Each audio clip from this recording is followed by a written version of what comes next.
योगी अखिलेश को भेजा, अखिलेश योगी को भेजा। क्या जेल जाने के लिए जनता है? जेल जाएगी, ये लोग जेल नहीं जाएंगे। भेजो ले जेल। जितना भ्रष्टाचार है बड़े नेताओं का है। और मेरे साथियों, संबल से तो मैं कहना चाहता हूँ, देखिए मैं सबसे पहले मुरादाबाद रहता हूँ आवास विकास में, और उसके बाद जन्मस्थली मेरी यहीं की है, माता पिता मेरे यहीं हैं, और मैं प्रतापगढ़ लड़ाया, गौतम बुद्ध नगर लड़ाया, लेकिन आना घर पे पड़ा। आना घर पे पड़ा। यहाँ शुरू में शुरुआत क्यों नहीं की? क्यों? घर की मुर्गी दाल बराबर, घर की मुर्गी दाल बराबर। बाहर के नेता आएगा, बोला आओ बिरयानी मेरे यहाँ खा लो, आओ बिरयानी मेरे यहाँ खा लो, लेकिन सारे अधिकार, सारा लाभ, सारा पैसा कहाँ ले जाएंगे? अपने जिले में, जहाँ के वो रहने वाले हैं। छोटा सा गांव में हवाई पट्टी ला दी, अस्पताल ला दिए, यूनिवर्सिटी ला दी, संबल में कहलाए तुरंजा। संबल का तो अधिकार छीन के ले गए मेरे साथियों। संबल का तो अधिकार ही छीन के ले गए। और साथ में मेरे साथियों, कम से कम मैं भी जानता हूँ और आप भी जानते हैं, जिसका जमीर जिंदा है उसे किसी की जरूरत नहीं है। जिसका जमीर जिंदा है उसे किसी की जरूरत नहीं है। वो अपने आप में खुद नेता है, वो अपने आप में खुद पार्टी है, क्योंकि वो अपने अधिकारों के लिए लड़ सकता है। और जिसका जमीर जिंदा नहीं है, वो बरसों से ये किए जा रहे हैं, बरसों से किए जा रहे हैं। कभी उनसे सवाल न पूछा कि यार कम से कम कुछ तो कर ही देते, अरे भैया कुछ तो कर ही देते। और उसके बाद में उन्होंने क्या किया? जो उनके पुराने नुमाइंदे कह दी, जा तेरा हो गया इलेक्शन, तेरा हो गया, तेरा हो गया। भाई साहब ये क्या बात हुई? ये क्या बात हुई है? क्या दिया? आदेश दे दिया, आदेश दे दिया। क्या पब्लिक काम नहीं देखेगी? क्या पब्लिक आदमी नहीं देखेगी? क्या पब्लिक ये नहीं देखेगी कि जनता के बीच में उन्होंने क्या किया?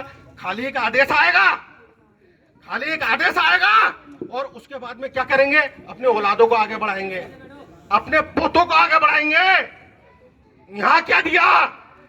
तो मेरे साथियों, आप अगर अपनी जमीन को लेकर आगे बढ़ते हैं तो आपको किसी पार्टी की जरूरत नहीं है। आप खुद अपने आप में सक्षम हैं, और जिस दिन आप अपना अधिकार मांगेंगे उस दिन किसी की जरूरत नहीं पड़ेगी। मेरे साथियों, हम जो अलग हैं बसपा से सिर्फ इसलिए अलग हैं क्योंकि वो ब्राह्मणों की पार्टी है, और वो ब्राह्मणों के चक्कर में ही पार्टी खत्म करवा चुकी। तो क्या हम भी खत्म हो जाएं? कब तक गुलामी करते रहे? पहले बनिए ब्राह्मणों को गुलामी की, अब इनकी अपनों की गुलामी करे ना जी ना। गुलामी मंजूर नहीं है, हम लड़ेंगे, आखिरी सांस तक लड़ेंगे, आखिरी दम तक लड़ेंगे, शासन तक लड़ेंगे।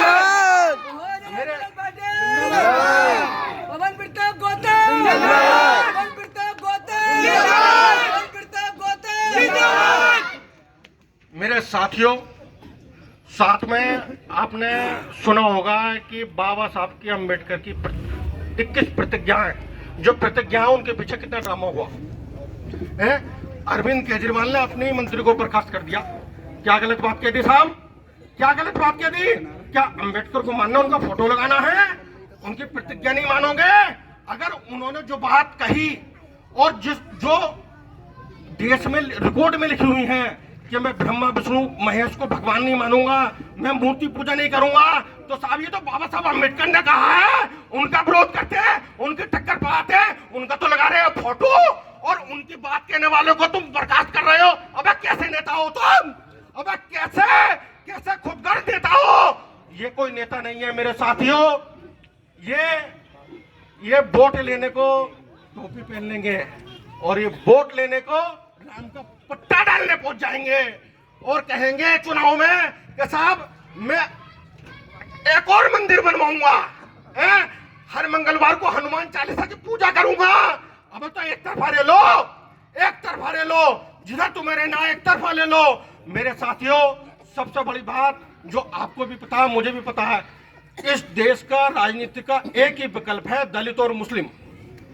जिस दिन दलित मुस्लिम एक मंच पर आया, किसी की जरूरत नहीं पड़ेगी, किसी की जरूरत नहीं पड़ेगी मेरे साथियों। और साथ में रही पार्टी की बात, तो मेरे साथियों, इस देश का दलित मुस्लिम कसम खा ले कि जिस पार्टी में ब्राह्मण होगा हम उसे वोट ही न देंगे। हम उसे वोट न देंगे मेरे साथियों, फिर किसी नई पार्टी की जरूरत नहीं है, मैं खुद कह रहा हूँ। मैं खुद कह रहा हूं किसी नई पार्टी की जरूरत नहीं है। उसके बाद ये कमजोर भी सुधर जाएंगे, और जब ये सुधर जाएंगे तो इस देश की राजनीति खुद ब खुद सही हो जाएगी। और जो लोग कभी भड़काऊ बात करते हैं और कभी हितैषी बन जाते हैं, ऐसे नेता लात मार के खुद निकाल दिए जाएंगे। क्या भाई जा, हमें तुम्हारी जरूरत ही नहीं। सबसे पहले अपना जहन सुधारो, अपनी विचारधारा सुधारो, अपने जो जमीर है उसे जगाओ। और जब जमीर जाग जाएगा, और वो जमीर कब जागेगा? जब पब्लिक की लात पड़ेगी। वैसे नहीं जागेगा, वैसे बिल्कुल नहीं जागेगा, लेकिन जिस दिन आपकी लात पड़ेगी उस दिन इनका जमीर भी जागेगा, ये सुधरेंगे भी। और ये जो वोटर को अपनी बपोती समझ लेते हैं, ये सोच लेते हैं कि हमारे गुलाम है, बोला लड़ा दिया उनको लड़ा दिया, तो मेरे साथियों ये व्यवस्था खुद ब खुद सुधर जाएगी। साथ में नगर निगम का इलेक्शन है, इससे ना साफ सरकार बन रही न बिगड़ रही। सरकार का इससे कोई मतलब नहीं है। मेरा आपसे यही निवेदन है कि किसी पार्टी का हो, कोई भी हो, मैं ये नहीं कह रहा कि साहब ये हम बढ़िया हैं दूसरे खराब हैं, कोई भी हो, कम से कम आदमी को देखकर वोट दें।